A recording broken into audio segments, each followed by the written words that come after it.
10వ భాగం. అంతా బాగానే ఉంది గాని ఈ బ్లూ ఫిల్మ్ సీడీలు మాకు తెలిసిన వారు ఎవరైనా చూసి మమ్మల్ని గుర్తుపడితే? నరహరి తల అడ్డంగా ఊపాడు. ఆ ఛాన్సే లేదు. నా ఫిల్ములు విదేశాల్లో చలామణిలో ఉంటాయి, ఇక్కడ కాదు. ఇంకా నా టైం తినక బయలుదేరు. నేను ఆ ఏర్పాట్లలో ఉంటాను. అన్నట్లు నాకు అక్కడ పర్మనెంట్గా రూమ్ ఉంది. నెంబరు 16. సింబాలిక్గా ఉంది కదూ అన్నాడు బయటికి నడుస్తూ. అనుకోకుండా ఈ సంభాషణలోని ప్రతి అక్షరం రాంబాబు చెవిన పడింది. అతడు సుప్రియతో పాటుగా మనోహర్ని, సుచిత్రని కూడా చూశాడు. రాంబాబుకి పారితోషికం విషయంలో పేచీ వచ్చింది. ఇస్తానన్న డబ్బు ఇవ్వకుండా సగం నొక్కి పెట్టడంతో గొడవపడ్డాడు. వాళ్ళు మొండి చేయి చూపించి విదిలించి పారేయడంతో డైరెక్ట్గా నిర్మాతకి తన గోడు చెప్పుకోవాలని ఆఫీస్ రూమ్లో ఒక మూలగా కూర్చున్నాడు. నరహరి, మనోహర్ అక్కడికి వచ్చి మాట్లాడుకోవడంతో మొత్తం వినగలిగాడు. అప్పటికి టైం 5 అయ్యింది. డబ్బు సంగతి మర్చిపోయి రాంబాబు బయటకు వస్తుంటే నిర్మాత అప్పుడే ఆ రూంలోకి వస్తూ అతడి వైపు అనుమాన దృక్కులతో చూశాడు. ఎటు తప్పించుకోలేక రాంబాబు తన పారితోషికం సంగతి చెప్పడంతో న్యాయం చేస్తానంటూ మాటివ్వడంతో బ్రతుకు జీవుడా అనుకుని వేగంగా సుప్రియ దగ్గరికి పరిగెత్తాడు. అది జరిగిన విషయం. దిగమని ఆటోవాడు చెప్పడంతో ఆమె ఆలోచనల నుండి తేరుకుని అతడికి డబ్బిచ్చి పంపేసింది. తిన్నగా రిసెప్షన్ కౌంటర్ వద్దకు వెళ్ళి చెప్పింది. రూమ్ నెంబర్ 16లో నరహరి గారు అపాయింట్మెంట్ ఇచ్చారు అంది. అతడి రూమ్కి అమ్మాయిలు రావడం మామూలే కనుక పెద్దగా ఆసక్తి కనబరచగా ఎటు వెళ్లాలో దారి చూపించింది. రూమ్ సర్వీస్ అంటూ తలుపు చప్పుడు అవడంతో నరహరి ఈ టైంలో డిస్టర్బ్ చేయవద్దని డోంట్ డిస్టర్బ్ బోర్డు పెట్టినా పట్టించుకోక తలుపు కొడుతున్న వారి మీద మండిపడుతూ తలుపు తీశాడు. ఏయ్, నీ బుద్ధుందా? బయట బోర్డు కనబడ్డం లేదా అని అరుస్తున్న అతడి మాటలు పట్టించుకోక అతడిని నెట్టుకుంటూ లోపలికి వచ్చేసింది. అప్పటికే సుచిత్ర స్పృహలోని స్థితిలో మంచం మీద పడుంది.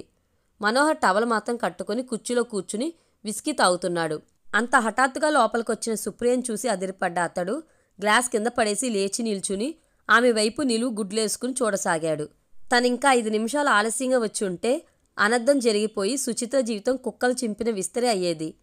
రాంబాబు రూపంలో దేవుడు తనని కరుణించి కుటుంబ గౌరవాన్ని కాపాడాడు. ఎందుకొచ్చో ఇక్కడికి అని అడుగుతున్నా జవాబు ఇవ్వకుండా సుచిత్ర వైపే దీక్షగా చూస్తున్న ఆమెను చూస్తే నరహరికి కోపం నశాలానికంటింది. అన్నా, సుప్రియ ముద్దముద్దగా అంటున్న మనోహర్ మాటలు పట్టించుకోక ఏయ్, ఏం పని నీకిక్కడ? బయటకు నడు ముందు అంటూ ఆమె జబ్బ పట్టుకుని నెట్టబోయాడు. అంతే. ఆమె కొట్టిన దెబ్బకి ఆయుపట్టు బద్దలై కళ్ల ముందు నక్షత్రాలతో పాటు గ్రహాలు కూడా కనిపించినట్లయి కుప్పకూలిపోయాడు. తనకు కూడా మూడిందనుకున్న మనోహర్ గజగజ వణికిపోతూ మూలకు పరిగెత్తాడు. బుద్ధి పొరపాటయింది. నన్ను వదిలే సుప్రియ, ఇంకెప్పుడు నీ జోలికి రాను, మీ ఇంటికి కానీ రాను అన్నాడు టపటపా చంపలేసుకుంటూ. సుప్రియ హుంకరించి నువ్విక్కడ్నుంచి కదిలినా మాట్లాడినా చంపేస్తాను.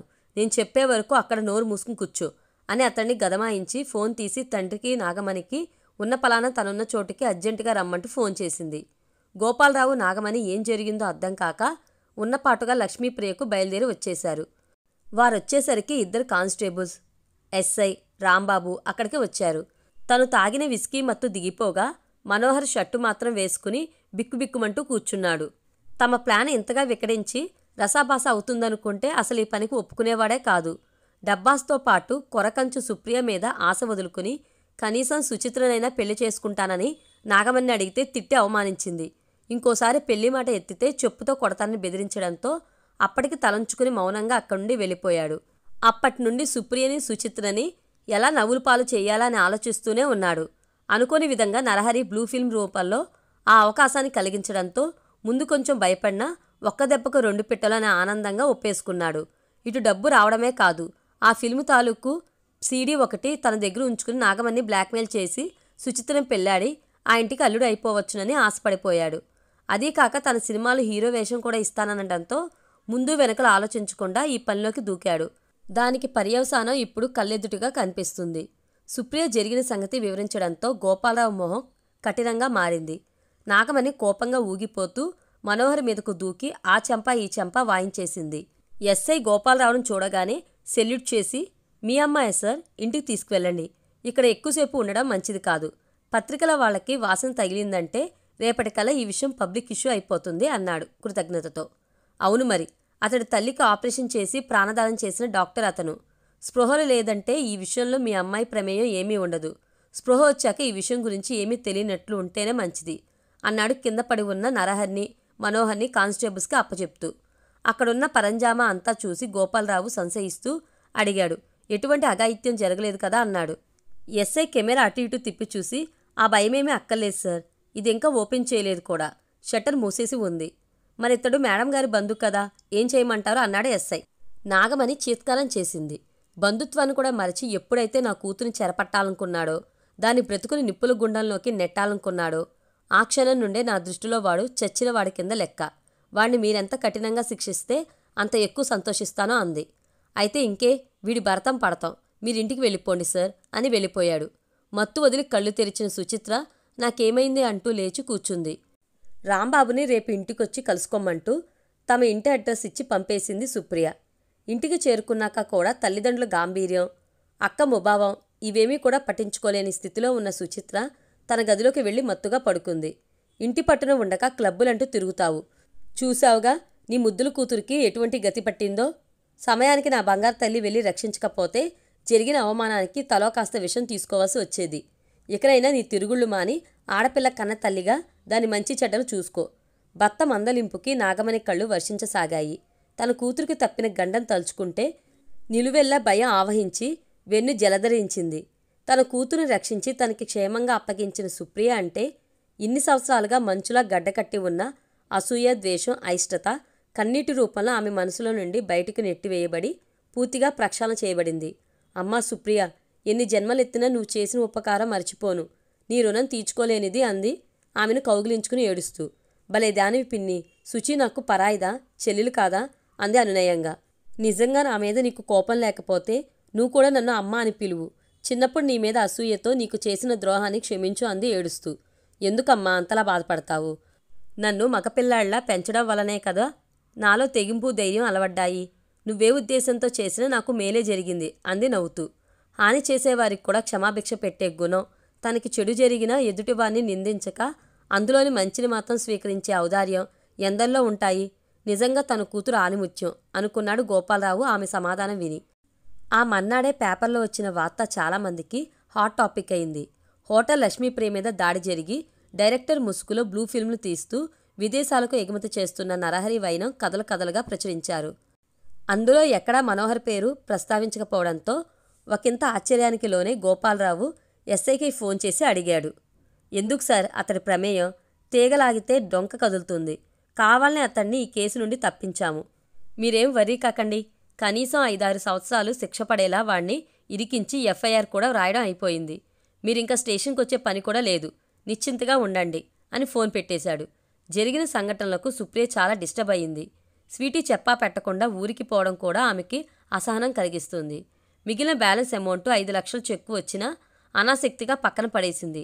నాగమణి కోపం పట్టలేక సుచిత్రని 2 వాయించి మరీ జరిగిన విషయం చెప్పేయడంతో ఆమె బాగా బెదిరిపోయింది. ఇలా జరుగుతుందనుకోలేదు నేను. హీరోయిన్ చేస్తానని మావయ్య ఆశ పెట్టాడు. అక్క నటిస్తుంది, నేనెందుకు నటించకూడదు అనుకున్నాను. నన్ను క్షమించమ్మా, ఇంకెప్పుడు సినిమాల జోలికెళ్ళను, బాగా చదువుకుంటాను అంది ఏడుస్తూ. మావయ్యను చూడాలనిపించి ఫోన్ చేసింది వస్తున్నట్టుగా. నేనే నీకు ఫోన్ చేద్దామనుకుంటున్నాను. శ్రీనుకు కొంచెం జ్వరంగా ఉంది, వీలైతే ఒకసారి వచ్చిపో అన్నాడు. ఆ వార్త విని ఆమెకి ఒక్క క్షణం కూడా కాలు నిలవలేదు. అక్కడికి వెళ్ళడానికి గబగబా రెడీ అయిపోయింది. నాగమణి ఇదివరకులా అహంకారాన్ని, కోపాన్ని ప్రదర్శించక సుప్రియ పట్ల చాలా ప్రేమగా వ్యవహరిస్తూ ప్రవర్తించడంతో బయటికెళ్తున్న సుప్రియ అక్కడే ఉన్న నాగమణితో చెప్పింది. అమ్మా, శ్రీనుబావకి జ్వరంగా ఉంది, నేను అక్కడికే వెళ్తున్నాను. డాడీ వస్తే ఆయన చెప్పు అంది. అమ్మా అన్న అలవాటు లేని పిలుపు సుప్రియకి చాలా ఆహ్లాదంగానే ఉంది. తనకి తల్లి స్థానంలో ఉంది. తనకి సొంత తల్లి కాకపోయినా ఆ పిలుపు ఆమెకే చెందుతుంది. ఎక్కడికి వెళ్ళినా చెప్పే అలవాట్లేని సుప్రియ తనకి చెప్పి వెళ్ళడం, అప్పుడే మాటలు నేర్చుకుంటున్న పాపాయిలా తడబాటు పడుతూ తన్ని పదే పదే అమ్మ అనడం నాగమణికి సంతోషంగా ఉంది. అనవసరంగా చెప్పుడు మాటలు విని తన మనసు కలుషితం చేసుకుని సుప్రియ పట్ల తను ప్రవర్తించిన తీరుకి చింతించింది. సుప్రియ వెళ్ళేసరికి రాజశేఖరం కాఫీ కలుపుతున్నాడు. నాంచారమ్మ ఊరికి వెళ్ళింది. 2 రోజులైంది, నేనే వంట చేస్తున్నాను అని అన్నాడు. సుప్రియ బాధపడుతూ అంది. అదేంటి మావయ్య, నన్ను రమ్మని పిలవచ్చును కదా అంది చిరుకోపంగా. నీకు వంట చేయడమే రాదు, పిలిచిన ఉపయోగం ఏముంది? అదీ కాక సినిమా షూటింగ్లతో బిజీగా ఉన్నావు, నిన్ను ఇబ్బంది పెట్టలేక పిలవలేదు అంటూ కాఫీ కప్పులు ఆమె చేతికి ఇచ్చాడు. బావ మేడ మీద ఉన్నాడు, వెళ్ళి కాఫీ ఇచ్చిరా. నేను ఈ కూర కాస్త పోపులో వేసి వస్తాను అన్నాడు. తనకి వంట రానందుకు సుప్రియ నిజంగానే చిన్నబుచ్చుకుంది. ఎలాగైనా కమలమ్మ గారి దగ్గర ట్రైనింగ్ అయ్యి ఈసారి తనే స్వయంగా వండి తండ్రి కొడుకులను ఆశ్చర్యపరచాలి అనుకుంది. ఆమె మేడపైకి వెళ్లేసరికి శ్రీనివాస్ మంచం మీద లేడు. అస్తవ్యస్తంగా ఉన్న అతడి పరుపును సర్దింది. బాత్రూం నుండి బయటకొచ్చిన అతన్ని చూసి ఆశ్చర్యపోయింది. మొహం పీక్కుపోయింది. ఏమైంది బావా? అంది ఆతృతగా అతడి చేతిని పట్టుకుని. అరే పిచ్చి, ఏమైందని ఆ కన్నీళ్ళు? మొన్న సాయంత్రం నుండి వైరల్ ఫీవర్, కాస్త నీరసంగా ఉందంతే అన్నాడు. నా ఫోన్ చేయవద్దా? పరాయిదాన్నయ్యానా? అంది కోపంగా. చాలాసార్లు చేశాను, నువ్వే ఫోన్ ఎత్తలేదు అన్నాడు. తను షూటింగ్ టైంలో ఫోన్ ఆఫ్లో పెడుతుంది. ఆ తర్వాత సుచిత్ర గొడవ పడి ఎక్కడో బ్యాగ్లో అడుగున ఉండిపోయిన ఫోన్ సంగతే పట్టించుకోలేదు. మావయ్యకి కూడా ల్యాండ్లైన్ నుంచే ఫోన్ చేసింది. అది నొక్కుకుపోయి ఆఫ్ అయిపోవడంతో తనకి న్యూస్ అందలేదు. సారీ బావా, నాదే పొరపాటు. మావయ్య కిచెన్లో ఉన్నారు, కాస్త చూసొస్తాను అంది. ఆమె కిందకు వచ్చేసరికి హాల్లో గోపాలరావు, నాగమణి కూర్చుని రాజశేఖరంతో మాట్లాడుతున్నారు. నేను కూడా మీ చెల్లెల్నే అన్నయ్య, కాదనకుండా మా ఇంటికి రావాలి. అబ్బాయికి జ్వరం తగ్గే వరకు మీరు మా దగ్గరే ఉండాలి అంటుంది. ఇంత పెద్ద డాక్టర్ని నన్ను కాదని నా అల్లుడిని వేరే డాక్టర్ దగ్గర చూపించడం నాకేం బాగాలేదు. మాట్లాడకుండా మాతో బయలుదేరి రండి అంటున్నాడు. ఆ మాటలు విన్న సుప్రియ పైకి పరిగెత్తింది. బావా, నువ్వు మావయ్య కలిసి మా ఇంటికి వస్తున్నారు అంది ఉద్విగ్నంగా చూస్తూ. ఆమె మొహంలోని సంతోషాన్ని చూస్తున్న అతడికి ఏదో గుర్తుకు వచ్చి తన దిండు కిందున్న 2 లక్షల చెక్కు ఆమె చేతిలో పెట్టాడు. సినీ నటుడిగా నా సంపాదన, ఇది నీకే అంకితం అంటూ. వద్దనపోయిన ఆమె ఆ ఉద్దేశాన్ని మార్చుకుని దీన్ని ఏం చేసినా ఏమీ అనుకోవుగా అంది. అతడు లేదన్నట్లుగా తలూపాడు. 4 రోజులు పట్టింది అతడు జ్వరం నుండి కోలుకోవడానికి. ఇంకో 2 రోజులుండి వాళ్ళు వెళ్ళిపోయారు. ప్రత్యూష ఊరు నుండి వచ్చేసింది. వచ్చి రాగానే సుప్రియని అల్లుకుపోయింది. ఎన్నాళ్ళయిందో నిన్ను చూసి అంటూ. చెప్పా పెట్టకుండా ఊరికి పోయావు. అప్పుడేమైంది ప్రేమ? నాతో మాట్లాడుకు, పో అవతలకి అంది ఆమెను దూరంగా నెట్టివేస్తూ. అమ్మమ్మకి బాగాలేదని కబురొస్తే అప్పటికప్పుడు వెళ్ళిపోయాం. అది బాగా పల్లెటూరు, నీకు తెలుసుగా. అక్కడి నుండి ఎన్నిసార్లు ట్రై చేసినా సిగ్నల్ అందలేదు. దేవుడి దయ వలన అమ్మమ్మ బాగానే కోలుకుంది. ఆవిడ బ్రతికుండగానే నా పెళ్లి చేసేయాలి అనడంతో అక్కడి నుండి మేము చెన్నై వెళ్ళాం అంది కాస్త సిగ్గుపడుతూ. చెన్నైకి సిగ్గుకి లంకేమిటో కాస్త ఆలస్యంగా అర్థం చేసుకున్న సుప్రియ వాట్ అంటూ అరిచింది. స్వీటీ అవునన్నట్లు తల ఊపి, కారుణ్య వాళ్ళ నాన్నగారి బిజినెస్ చూసుకుంటూనే MBA చేస్తాడట. అమ్మమ్మ కోరిక మూలంగా మా పెళ్లికి ముహూర్తం పెట్టేశారు. పెళ్ళైనా కూడా ఫైనల్ ఇయర్ అయ్యాకనే కాపురానికి వెళ్తాను. అంతవరకు తన పాటలేవో తను పడతాడో అంది నవ్వుతూ. ఎప్పుడూ తను చూసి పలకరించకుండా మొహం తిప్పుకునే నాగమణి తనంతట తాను దగ్గరకొచ్చి తమందరి యోగక్షేమాలు అడగటం ప్రత్యూషను ఆశ్చర్యపరిచింది. అంతేకాదు, సుప్రియ ఆవిడ్ను మాటకోసారి అమ్మ అని పిలవడంతో సంగతేమిటన్నట్లు కళ్ళెగరేసింది. దానికి ప్రతిగా ఆమెను తన గదిలోకి తీసుకుపోయి ఈ మధ్యకాలంలో జరిగిన సంగతులు విడమర్చి చెప్పింది. అన్నీ ఆమెను ఆశ్చర్యపరిచే సంఘటనలే. వేదమూర్తి గారు స్వయంగా ఇంటికొచ్చి ఇన్విటేషన్ ఇచ్చి ఆహ్వానించడంతో సుప్రియ ప్రిలిమినరీ షోకి తప్పనిసరిగా తన కుటుంబ సభ్యులతో పాటు ప్రత్యూష కుటుంబం, మావయ్య, బావ కూడా హాజరయ్యారు. సినిమా మొదలైన క్షణం నుండి తెర మీద తన సజీవ రూపం చూసుకుని నిజంగా అది తనేనా అని ఆశ్చర్యపోయింది. సినిమా పూర్తయ్యాక విలేకరులతో పాటు దర్శక నిర్మాతలు సుప్రియ, శ్రీనులను చుట్టుముట్టారు తమ సినిమాలో నటించమంటూ. అందరికీ చిరునవ్వే సమాధానం ఇచ్చి తప్పించుకున్నారు. ప్రత్యూష పెళ్లి సమయం రానే వచ్చింది. పెళ్లి కూతురు పెళ్లి కొడుకు తమ కాలేజీ వాళ్లే కావడం, అది లవ్ మ్యారేజ్ కావడం వలన అన్ని తరగతుల స్టూడెంట్స్తో పెళ్లి పందిరి చాలా సందడిగా ఉంది. సుప్రియని స్వీటీ గట్టిగా హెచ్చరించింది. కనీసం నా పెళ్లికైనా చీరతో కనబడు, లేకపోతే నిన్ను బయటికి గెంటేస్తాను అంది బెదిరిస్తూ. శ్రీను బావ కోరిక కూడా అదే. ఒకసారి మాటల్లో అన్నాడు, నిన్నొకసారి చీరలో చూడాలని ఉంది, నా కోరిక తీరుస్తావా అంటూ. సందర్భం కలిసి రావడంతో నాగమణి సాయంతో పట్టుచీర కట్టుకుంది. కానీ అలవాట్లేక నిమిషానికోసారి జారిపోతూ ఆమెను చిరాకు పెట్టసాగింది. ఆమెను చీరలో చూసిన వారు ఆశ్చర్యంతో నోరు తెరుచుకుని ప్రత్యూషను చూడడం మానేసి ఆమెనే చూడసాగారు.